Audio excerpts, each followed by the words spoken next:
Bismillahirrahmanirrahim. Assalamualaikum warahmatullahi wabarakatuh.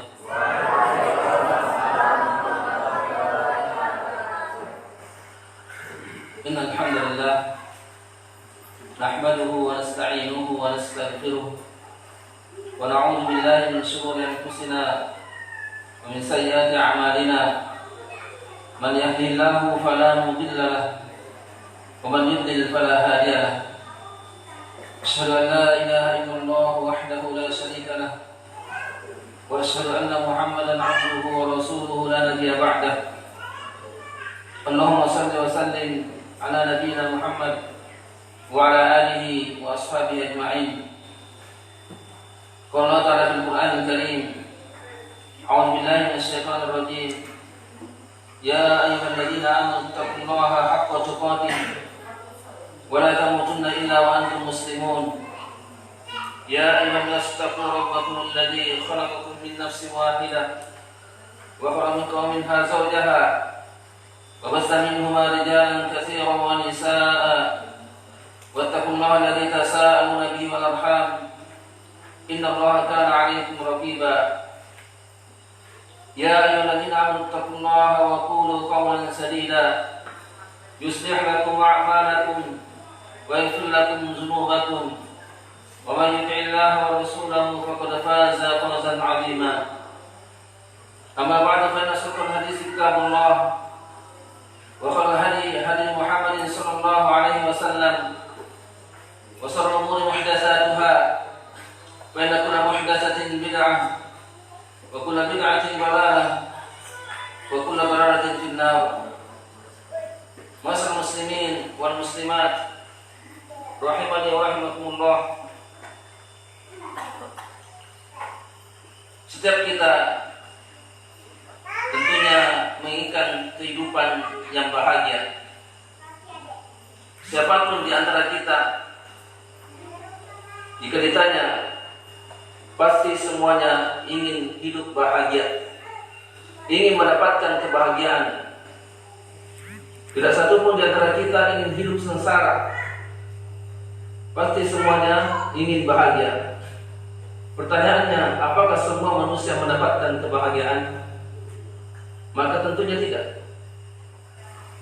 Di antara mereka ada yang su'ada, orang-orang yang bahagia, dan ada asqiya, orang-orang yang sengsara.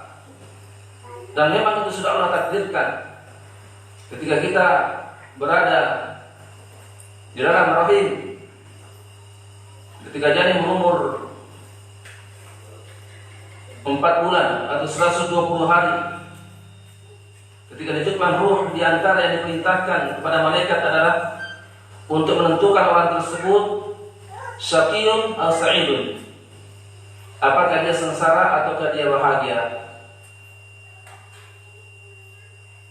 Kenapa tidak semua mendapatkan kebahagiaan? Di antaranya karena mereka salah paham tentang kebahagiaan itu sendiri. Di antara manusia ada yang mengira bahwasanya kebahagiaan itu adalah ada di dalam kekayaan. Kebahagiaan itu adalah orang yang memiliki uang yang berlipat-lipat.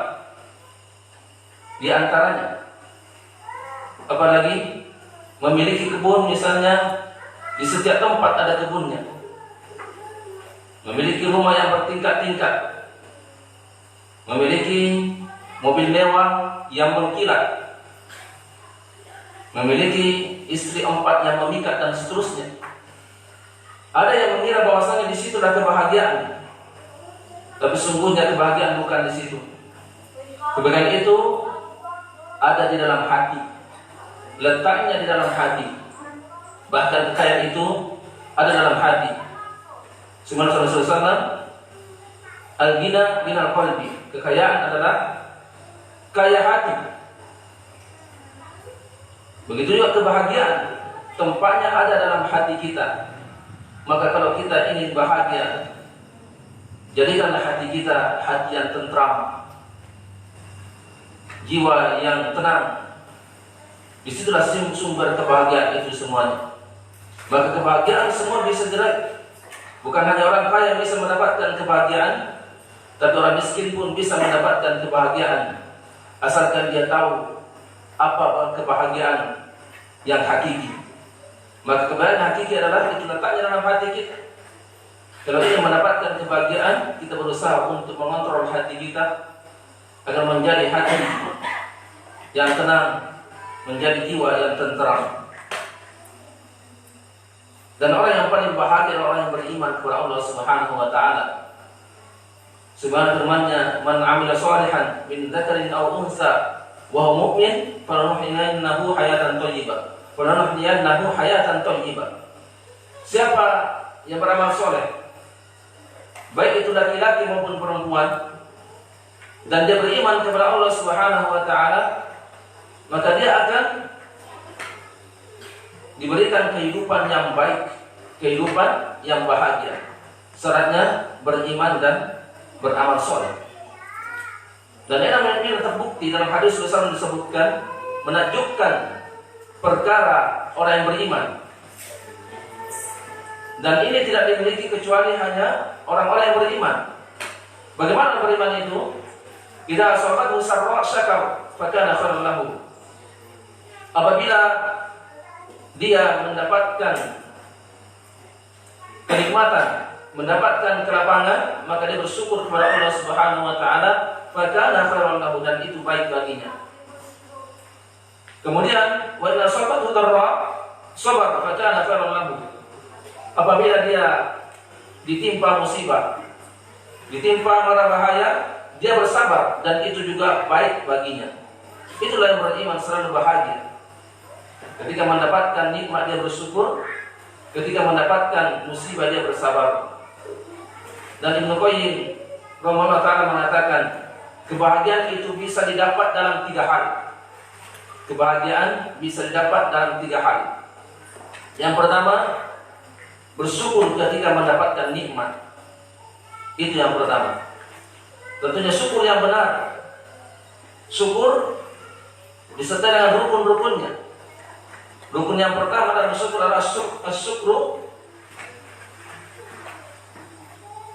bil qalbi, bersyukur dengan hati kita. Kita yakini bahwasanya semua nikmat-nikmat yang kita dapatkan itu dari Allah Subhanahu wa taala. Bukan dari kehebatan kita, bukan karena kita pintar, tetapi itu dari Allah Subhanahu wa taala. Dan kita seperti Qarun. Apa kata Qarun? Inna ma utitu min ilmin indi. Sungguhnya aku diberikan ini semuanya, kekayaan ini, karena ilmu yang saya miliki. Maka kita yakini nikmat yang kita dapatkan itu dari Allah Subhanahu wa taala. Allah yang memberikan kepada kita. Kemudian asyukru bil lisan. Kita bersyukur dengan lisan kita.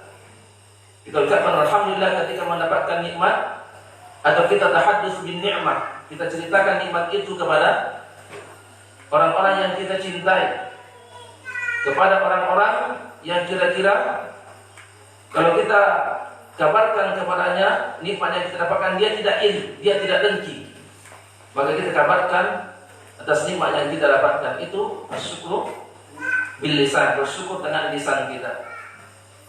Ada syukur bil jawarih, bersyukur dengan amal perbuatan kita. Kita gunakan nikmat-nikmat yang Allah berikan kepada kita untuk mendekatkan diri kepada Allah Subhanahu wa taala, untuk melakukan ketaatan, bukan sebaliknya. Bukan kita jadikan nikmat yang Allah berikan kepada kita untuk kemaksiatan, tetapi kita pergunakan untuk mendekatkan diri kepada Allah Subhanahu wa taala. Kemudian kata Ibnu Qayyim ta'ala, kebahagiaan bisa dapatkan dengan bersabar ketika mendapatkan cobaan. Sabar juga ada rukunnya. Bukan hanya dengan ucapan saya sabar, tidak cukup, ada rukun-rukunnya. Apa rukunnya? Itu juga ada 3. Yang pertama, menjaga hati kita, menahan hati kita jangan sampai tidak menerima takdir tersebut. Jangan sampai hati kita marah karena kita mendapatkan musibah, karena itu semuanya Allah telah takdirkan, dan di balik musibah itu insya Allah ada hikmah yang sangat besar. Jadi kita tahan hati kita jangan sampai marah dengan takdir tersebut, dengan musibah tersebut. Yang kedua, kita tahan lisan kita. Kita menjaga lisan kita agar tidak mengucapkan kata-kata kekufuran atau kata-kata yang menimbulkan dosa. Ataupun kita curhat kepada manusia yang tidak bisa memberikan solusi. Itu juga termasuk menahan lisan kita ketika mendapatkan musibah. Kemudian yang ketiga, kita tahan anggota tubuh kita jangan sampai melakukan hal-hal yang bisa menimbulkan kerusakan, seperti memecahkan piring, ya, ataupun yang lainnya, mengoyak pakaian dan seterusnya. Maka ini kita hindari sehingga kita bisa menjalankan rukun-rukun daripada bersabar. Kemudian yang ketiga, kebahagiaan bisa kita dapatkan dengan senantiasa bertobat ketika melakukan dosa. Karena kita semuanya pasti pernah melakukan dosa, pasti dan sering bahkan kita berbuat dosa, baik itu dosa berhubungan dengan Allah Subhanahu wa Ta'ala maupun dosa yang berhubungan sesama kita, sama manusia, ataupun dengan makhluk Allah yang lainnya. Dan di antara ciri Allah mencintai hambanya adalah Allah berikan kesempatan kepada hambanya untuk bertaubat sebelum dia meninggal. Ini tanda bukti Allah mencintai hambanya apabila Allah berikan kesempatan bertaubat sebelum ajal menjemputnya. Mudah-mudahan Allah Subhanahu wa Ta'ala memberikan kepada kita semua kebahagiaan yang hakiki, kebahagiaan yang sesungguhnya, kebahagiaan dunia dan kebahagiaan akhirat. Amin ya rabbal alamin. Dan di antara kebahagiaan itu kita bisa dapatkan adalah senantiasa mempelajari tauhid, mempelajari akidah yang sahihah. Ini adalah sesuatu yang bisa mendatangkan kebahagiaan. Karena amalan yang paling terbesar adalah amalan mentauhidkan Allah Subhanahu wa Ta'ala, dan dosa yang paling besar adalah kebalikannya, yaitu mensekutukan Allah Subhanahu wa Ta'ala. Maka pada malam hari insyaallah kita akan lanjutkan kajian kita, kajian akidah tauhid. Kita sudah sampai kemarin yaitu tentang penyimpangan dari akidah yang benar, dan telah kita sebutkan beberapa sebab-sebab penyimpangan dari akidah yang sahihah. Itu ada 7 poin, ya. Di antaranya karena mereka memang jahil tentang akidah yang sahihah, tidak mengerti apa akidah yang sahihah, apa akidah yang benar. Dan sebabnya adalah karena dia berpaling mempelajari akidah tersebut. Begitu juga di antaranya adalah ta'assub, fanatik kepada agama nenek moyangnya.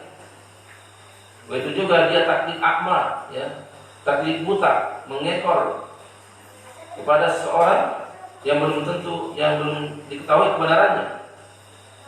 Di antara juga adalah berlebihan terhadap orang-orang soleh, terhadap wali-wali Allah Subhanahu wa Ta'ala. Ini juga merupakan sebab penyimpangan dari akidah yang benar. Begitu juga lalai dari menghayati Al-Quran, lalai dari menghayati ayat Allah yang bersifat Qur'aniyah maupun kauniyah, lalai dari mentadabburi ciptaan-ciptaan Allah Subhanahu wa Ta'ala. Begitu juga penyebab penyimpangan dari akidah yang benar adalah karena orang tuanya yang menyimpang. Karena orang tua ini memiliki pengaruh yang sangat besar terhadap anaknya. Begitupun, ya, media-media ataupun yang diberikan wewenang dalam mengurus pendidikan ini tidak memberikan perhatian khusus kepada agama, tidak memberikan waktu yang cukup untuk pendidikan agama, sehingga ini beberapa sebab penyimpangan daripada akidah yang sahihah. Maka hendaklah kita berusaha untuk terhindar daripada penyimpangan tersebut. Maka malam hari ini insyaallah kita akan sampaikan beberapa cara untuk agar kita bisa terlepas dari penyimpangan tersebut. Maka yang pertama yang harus kita lakukan agar kita tidak menyimpang akidahnya. Karena kalau akidah menyimpang ini berbahaya. Berbahaya. Kalau keyakinan kita menyimpang, itu berefek kepada keimanan kita, berefek kepada kehidupan dunia dan akhirat kita. Kita contohkan misalnya para teroris ya, yang akidahnya menyimpang dalam masalah jihad, ini akan berefek buruk kepada dirinya dan kepada orang lain, bahkan kepada kaum muslimin, bahkan mencoreng agama Islam, karena salah di dalam memahami tentang jihad. Ini contoh penyimpangan akidah. Dan kalau orang menyimpang akidahnya, itu akan memunculkan kerusakan-kerusakan di muka bumi ini, baik itu kerusakan untuk dirinya, untuk keluarganya, untuk kaum muslimin, dan untuk agama Islam. Yang pertama sekali, ar-ruju' ila kitabillah azza wa jalla wa ila sunnati Rasulullah sallallahu alaihi wasallam, litalaqqi al-i'tiqad as-sahihah minhuma, yaitu kembali kepada kitab Allah, Al-Quran, dan sunnah Rasulullah SAW untuk mengambil akidah dari dua rujukan utama ini. Maka akidah Ahlussunnah wal Jamaah itu diambil dari Al-Quran dan hadis-hadis Rasulullah sallallahu alaihi wasallam. Kama kana salafus salih yastamiduna aqidatahum minhuma, sebagaimana para as-salafus salih, orang-orang saleh terdahulu, mereka mengambil akidahnya dari dua sumber ini, yaitu Al-Quran dan sunnah Rasulullah sallallahu alaihi wasallam. Wala yaslu akhiru hadhihi ummah illa ma asra'a awwaluha. Dan umat di akhir zaman ini tidak akan mungkin bisa menjadi baik kecuali dilakukan perbaikan sebagaimana dilakukan perbaikan di umat-umat yang awal dahulu. Kita ambil contoh di zaman Rasulullah SAW, maka umat ketika itu, para sahabat ketika itu, mereka menjadi baik karena apa yang diperbaiki? Akidahnya. Dan dari mana akidah itu diambil? Dari Al-Quran dan hadis Rasulullah sallallahu alaihi wasallam. Maka mereka menjadi umat terbaik, generasi terbaik, yaitu para sahabat, generasi emas.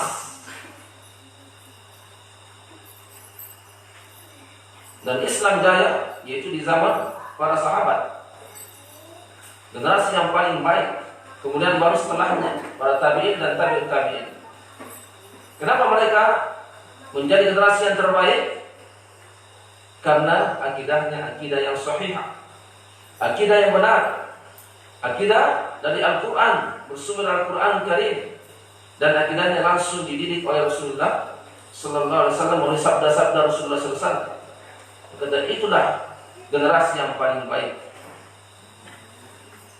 Maka umat ini saat ini tidak akan bisa baik kecuali dengan mengikuti metode dakwah Nabi kita Muhammad sallallahu alaihi wasallam, dan juga dakwah para nabi sebelumnya. Semuanya mereka adalah yang pertama dakwah adalah dakwah akidah, memperbaiki keyakinan, dan dakwah tauhid, yaitu mentauhidkan Allah Subhanahu wa taala. Ini yang mereka lakukan. Dan ini kuncinya sebenarnya untuk memperbaiki umat ini. Jangan kita membuat metode-metode yang kita buat-buat sendiri, yang belum terbukti. Ini sudah ada bukti.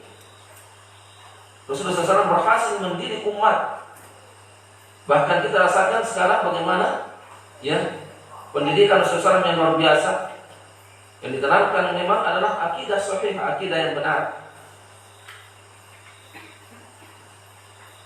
Jadi umat ini tidak akan baik kecuali kita kembali kepada cara dakwah Rasulullah sallallahu alaihi wasallam, cara dakwah para nabi, cara dakwah para rasul. Kemudian ma'rifah ala aqaid al-firq al-munharifah wa ma'rifatu subahum al-raddi wa at-tahdhir minha. Al-raddi wa at-tahdhir minha.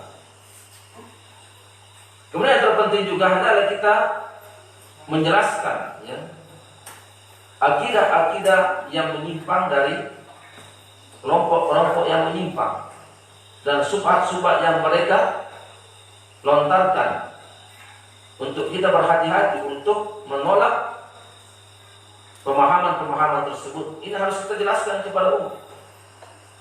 Ini akidah yang menyimpang, dan ini yang paling ya Sebagian manusia alergi dengan hal ini, dengan alasan ingin mempersatukan umat, jangan memecah belah umat. Justru kalau kita sayang kepada umat, kita sampaikan ini akidah yang benar, ini akidah yang menyimpang. Itu kalau kita betul-betul cinta kepada saudara kita. Kalau kita tidak sampaikan, nanti kita khawatir di akhirat dituntut. Ya. Kita tahu mana akidah yang benar, mana akidah yang salah, namun tidak kita sampaikan, nanti dituntut di akhirat. Kenapa tidak sampaikan? Maka lebih baik kita sampaikan di sekarang, di dunia ini, akidah yang sahihah, ini akidah yang sahih dan ini akidah yang menyimpang. Daripada biarlah kita di dunia ini dicela, ya, dicela, dikucilkan karena menyampaikan kebenaran, daripada di akhirat nanti kita dituntut, ya, karena tidak menyampaikan kebenaran.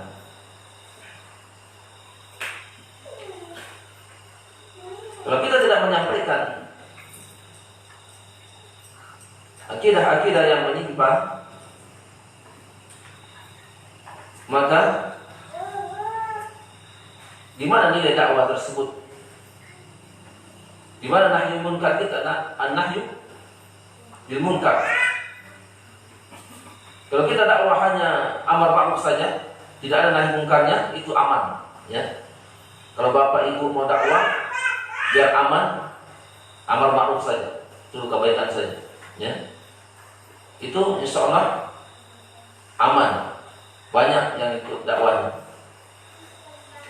Tapi kalau diimbangkan amar ma'ruf nahi munkar, apalagi nahi munkar, disinilah, ya, kita akan mendapatkan tantangan-tantangan. Dan dalam berdakwah ini harus berbarengan amar ma'ruf dan nahi munkar. Jangan salah satu, karena dia akan timpang, dia akan pincang kalau hanya salah satunya.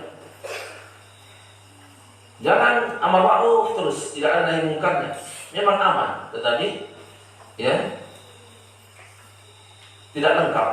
Atau sebaliknya nahi munkar terus. Nah, ini sebaliknya pula, ya. Lari semua orang nanti dikit neraka terus, ya. Sesat-sesatan terusnya, tidak ada kabar gembira, yang ada kabar ancaman terus. Ini orang pasti akan lari dari dakwah. Maka dakwah sunnah diseimbangkan amar ma'ruf dan nahi munkar, harus berjalan terus berbarengan amar ma'ruf dan nahi munkar. Dan kita lihat kapan kita harus beramar ma'ruf dan kapan kita harus bernahi munkar, ya.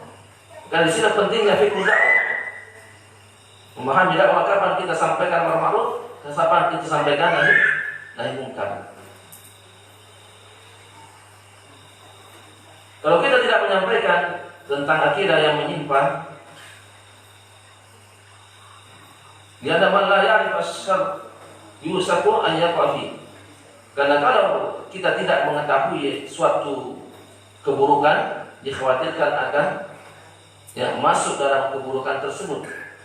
Sehingga mengatakan Allah tusar la ya lisar walakin li atawaqqu fiha, li alla atawaqqu fiha. Saya mengetahui keburukan, ya, bukan untuk mengikuti keburukan itu, tetapi aku mengetahui keburukan agar aku tidak terjatuh dalam keburukan tersebut. Itu tujuannya.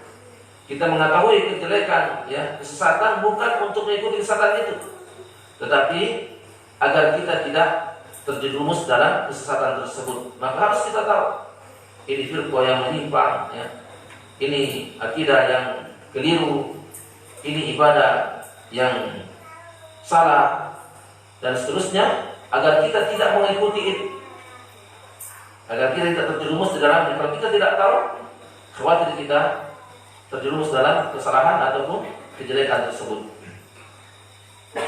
Selanjutnya, agar kita terhindar dari penyimpangan akidah yang benar, al-inayatu bi tadrisil aqidah as-sahihah, yaitu harus memiliki perhatian di dalam mempelajari akidah yang benar. Berusaha mempelajari akidah yang sahihah dengan sungguh-sungguh, perhatian, ya. Bagi anak-anak masih bisa masuk sekolah-sekolah formal, ya, sekolah-sekolah yang banyak mempelajari akidah, di dalamnya akidah yang benar. Dan bapak-bapak ibu-ibu maka hendaklah berusaha untuk, ya, menghadiri majlis-majlis ilmu yang mana di dalamnya membahas tentang akidah. Harus ada perhatian khusus dalam mempelajari akidah.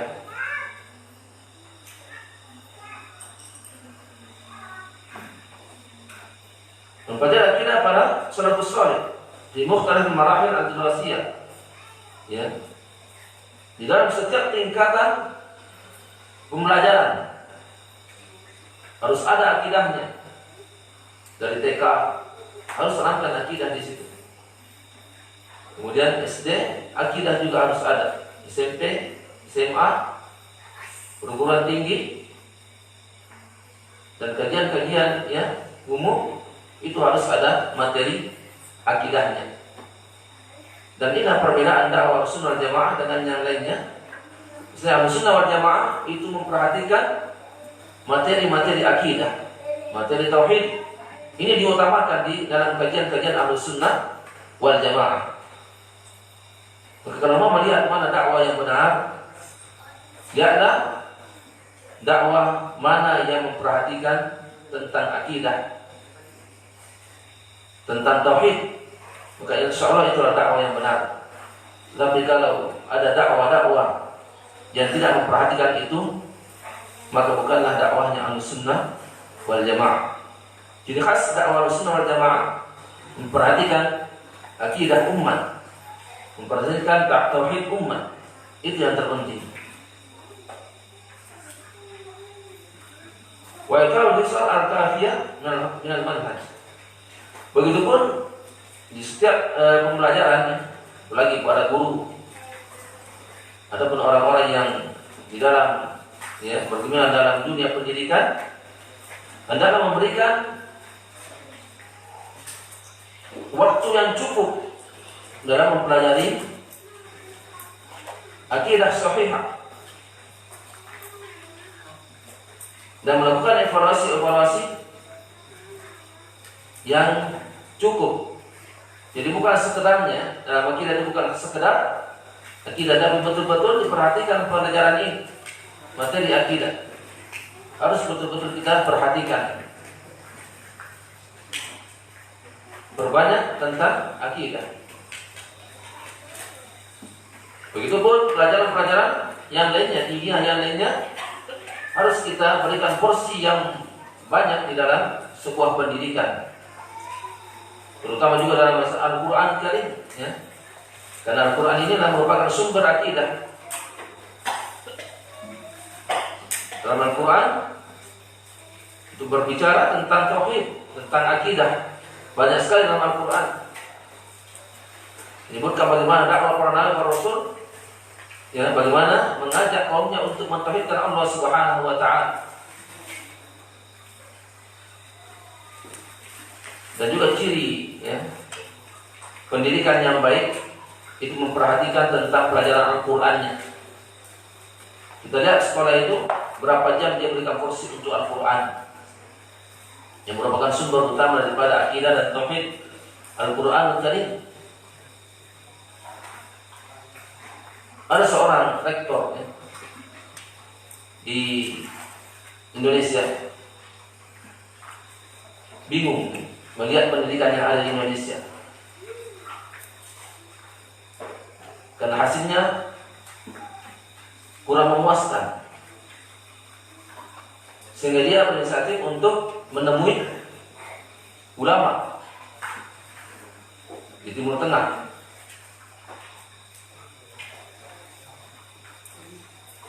Menanyakan perihal tentang pendidikan yang baik itu seperti apa, potret pendidikan yang baik. Maka waktu ada seorang ulama, dan ulama yang bertanya kepada rektor tersebut, memang bagaimana pendidikan di Indonesia? Sebutkanlah bahwasanya pendidikan di Indonesia kalau SD itu selama 6 tahun. Kemudian ditanyakan, kalau tamat SD kira-kira Apa yang bisa dilakukan di Indonesia? Seorang hanya tamat SD. Maka kata rektor ini paling jadi serabutan, kerja serabutan gitu. Ya. Lalu sudah sekolah selama 6 tahun. Kalau tamat SMP, paling jadi cleaning service. Ya. Tamat SMA, paling kerja di PT perusahaan atau jadi sopir, ya, jadi driver, ya, biar keren dikit driver. Tamat S1, ya paling kerja di kantor dan sebagainya. Itu pun banyak yang nganggur. S1 sekarang sudah banyak yang nganggur, bingung cari kerjaan.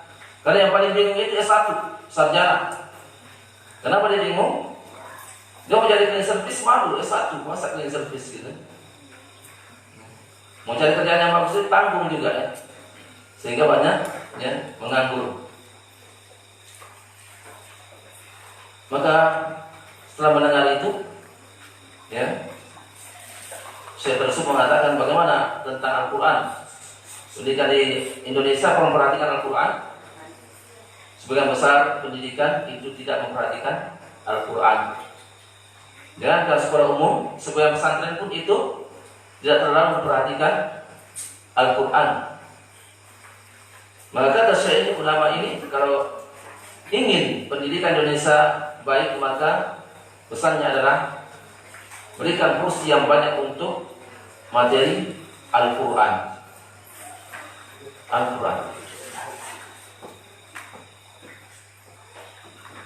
Dan bagaimana? Dan saya ini memberikan gambaran.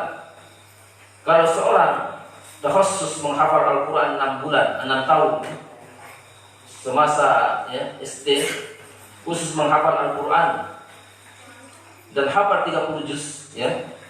Kalau khusus anak SD itu hanya khusus menghafal Al-Quran 30 juz, apakah didapatkan di negeri Anda itu ada yang hafal 30 juz,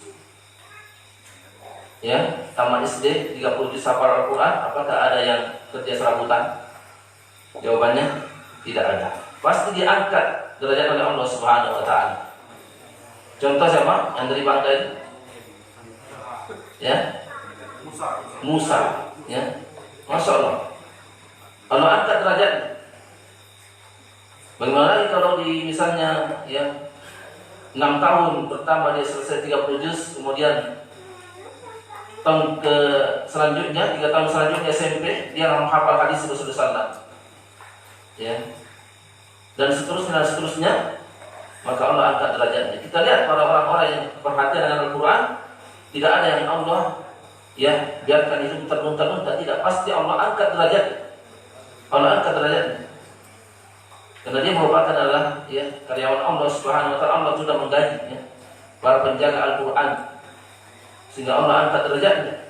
Kita lihat ya tidak memiliki pekerjaan tetap, tetapi dia senantiasa mendapatkan ya gaji tetap, ya. Dan itu sering terjadi, ya, dia mendapatkan ya dari arah yang tidak pernah disangka-sangka. Maka kalau ingin pendidikan itu baik, yang pertama sekali hendaknya kita perhatikan ya Al-Quran. Kita berikan porsi yang banyak mengenai ya Al-Quran. Waktu menghafal setiap hari usahakan ada hafalan Al-Quran, ya, dan itu merupakan memberikan pengaruh yang sangat baik.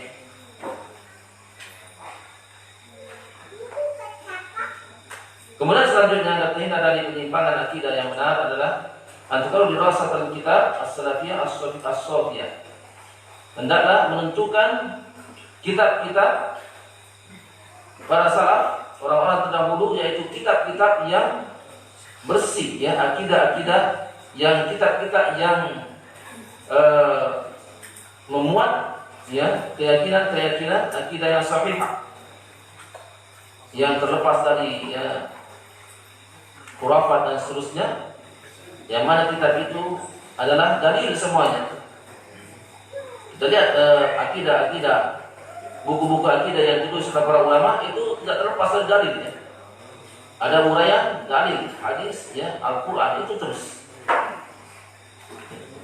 Jadi ciri kitab yang baik itu penuh dengan dalil Al-Quran dan hadis Rasulullah. Jangan bangga, ada orang bangga. Ada dosa yang pernah saya dengar. Bulan Allah berikan petunjuknya, karena dosa saya dulu. Bangga menulis buku tebal, tidak ada ayatnya sama sekali. Saya bisa ngarang buku tebal, tidak pakai ayat. Na'udzubillah. Ya, semuanya dari pikirannya, tidak menuangkannya Al-Quran dan hadis-hadis Rasulullah Sallallahu Alaihi Wasallam. Wa yabta'idu an kutubil surat al-munharifah, dan juga menjauhi kitab-kitab yang menyimpang, pemikiran-pemikiran yang menyimpang. Jauhi kitab-kitab akidah yang menyimpang, akidah Mu'tazilah, ya, akidah Jahmiyah, akidah Murji'ah, dan akidah-akidah yang menyimpang lain. Jauhi kitab-kitab itu, akidah Syiah dan seterusnya. Selanjutnya, agar terhindar dari penyimpangan akidah yang benar, qiyamu du'atul muslimin yujadiluna lin-nasi aqidat as-salaf wa yuradduna dalalatil munharifin anha, yaitu mengutus dai-dai yang akan memperbaiki, yang akan memberikan pembaharuan terhadap manusia tentang akidah-akidah as-salaf, akidah-akidah as-salaf. Apa akidah salaf ini? Akidahnya para sahabat, akidahnya para tabi'in dan tabi'ut tabi'in, ya. Dan itu mereka yang disebut salaf, as-salafus salih. Para sahabat, tabi'in dan tabi'ut tabi'in. Jadi ada yang selalu memberikan, mendakwakan ini akidah salafus salih. Ini akidahnya para sahabat seperti ini. Itu harus memutus dai-dai yang demikian, yang menjelaskan akidahnya para sahabat, akidahnya orang-orang yang sudah dijamin masuk surga.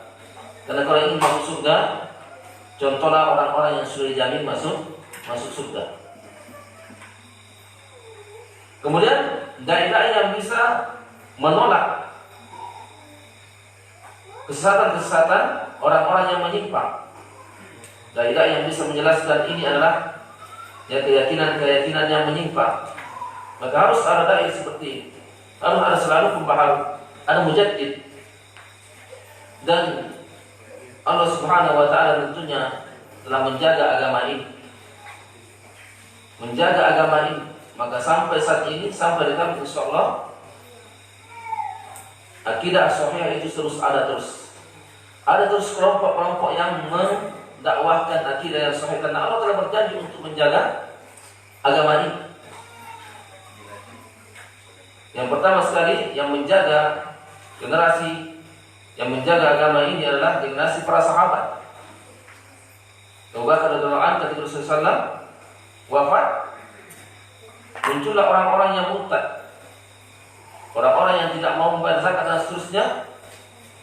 Maka Allah Subhanahu wa taala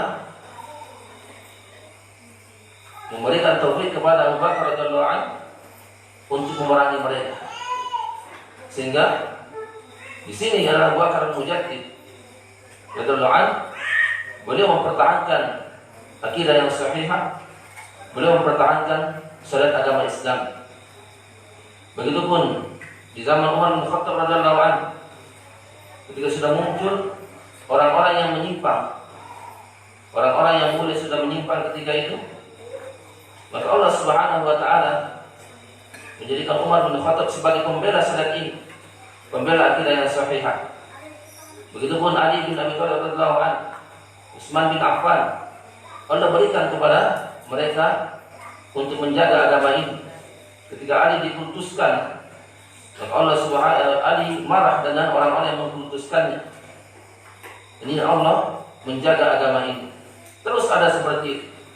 Begitupun ketika muncul para Khawarij, orang-orang yang suka memberontak, maka Allah putus di situ Ibnu Abbas. Allah berikan taufik kepada Ibnu Abbas radhiyallahu anhu untuk menjelaskan bagaimana pemahaman yang benar tentang hukum.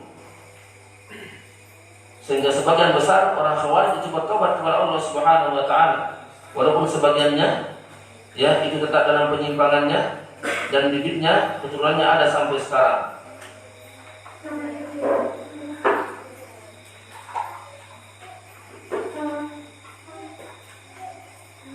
Kemudian selanjutnya ketika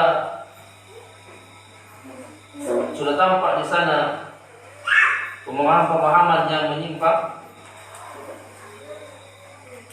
seperti pemahaman Jahmiyah dan Mu'tazilah, maka di situ ada pembaharu-pembaharu dari tabi'in, ya, seperti Az-Zuhri, Hasan Basri.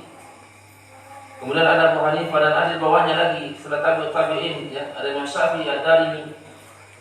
Mereka semuanya menjelaskan akidah yang benar, akidah yang sahihah. Dan juga selanjutnya Imam Ahmad rahimahullah taala, beliau juga mujaddid, ya, yang memerangi Jahmiyah, Mu'tazilah di zaman, ya, pemerintahan Al-Ma'mun. Dan di abad yang keempat, ya, di situ ada, ya, ulama namanya As-Sabuni, ya, Al-Baghawi.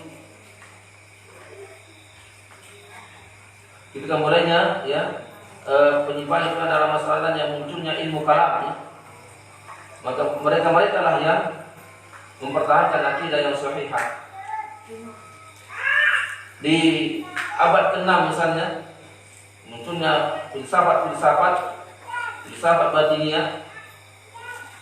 Maka di situ ada Syekh Islam Ibnu Taimiyah dan murid-muridnya yang memurnikan akidah. Dan seterusnya, ya, karena memang Rasulullah SAW bersabda setiap, ya, akhir dari 100 tahun itu pasti ada mujaddid, ya, pasti ada pembahas. Setiap 100 tahun, akhir 100 tahun itu ada ulama-ulama yang memperbaharui, yang menjelaskan ini akidah yang sahihah, ya, ini syariat Islam yang benar, itu ada terus. Dan di abad yang, ya, baru-baru seperti di abad 12, ya, ada Syekh Muhammad, ya, Syekh Muhammad bin Abdul Wahhab, ya, beliau juga termasuk mujaddid. Dan sampai saat ini insyaallah terus ada mujaddid, ada pembaharu, ya, ada terus yang menyampaikan akidah yang sahihah, ini yang benar, akidah yang benar, dan menjelaskan ini akidah yang menyimpang.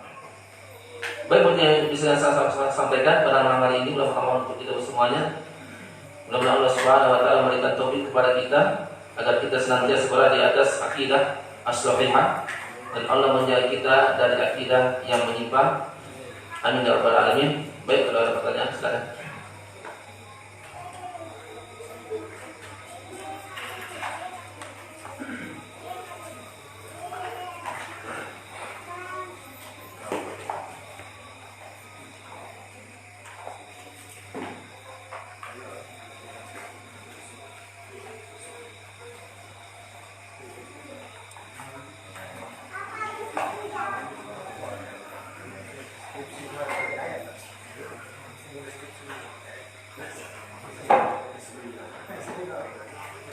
Bismillahirrahmanirrahim. Assalamualaikum warahmatullahi wabarakatuh. Ustaz, bagaimana cara menyampaikan akidah yang benar kepada orang yang akidahnya rusak? Bagaimana menyampaikan akidah yang benar kepada orang yang akidahnya rusak? Ya, dia tidak belajar dulu. Dan caranya dibersihkan dulu, baru ditanami. Ya, lahan itu kalau mau subur tanamannya dibersihkan dulu, dibersihkan, ya, disiapkan pupuknya dan seterusnya, baru ditanami. Begitupun orang yang sudah memiliki akidah yang rusak, ini harus dibuang semua syubhat-syubhatnya.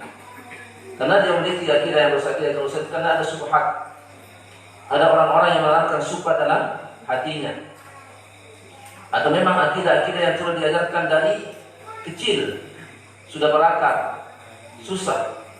Ini harus ada tasfiyah dulu, ada pembersihan, ada pembersihan, dan itu tentunya harus kita ajak belajar dulu. Dan, ya, kita pelan-pelan, dan tidak bisa sekaligus. Itu butuh proses membersihkan kotoran-kotoran tersebut. Setelah syubhatnya hilang, ya, maka barulah ditanamkan akidah sedikit demi sedikit. Diteramkan tidak sedikit demi sedikit. Jadi perlu pembersihan dulu, tasfiyah dulu. Bersihkan.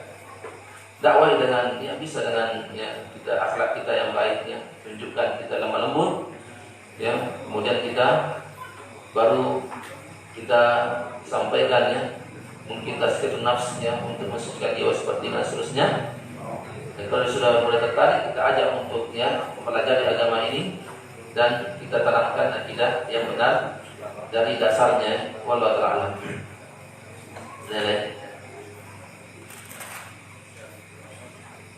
Cukup ya. Assalamualaikum warahmatullahi wabarakatuh.